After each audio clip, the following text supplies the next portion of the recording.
রাত 1টার দিকে বরগুনাতে একটি অলির মাজারকে নামধারী তৌহিদি জনতা তারা আক্রমণ চালিয়েছে।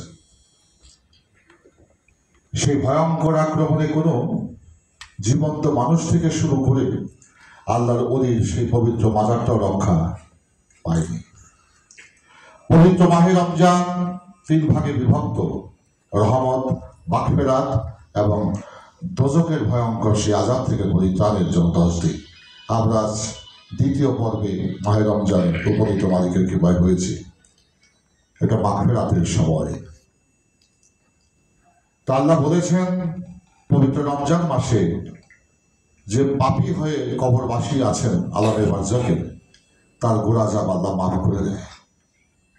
কিন্তু আল্লাহ করতে করতে যে মানুষটি ওলি আল্লাহ হয়ে গেলেন, তার মাজারটি ওই তৌহিদি জনতার নামে, সেই মাজারটিও তারা রক্ষা পায়নি। আল্লাহর ওলিয়াও সেখান থেকে রক্ষা পায়নি। তা আমি মনে করি এরা কখনো আল্লাহ ভীরু হতে পারে না। আল্লাহ বিদ্বেষী এবং তারা অলি বিদ্বেষী, তারা কখনো দেশ, জাতি, ধর্মের কখনো কল্যাণ সাধন করতে পারে না।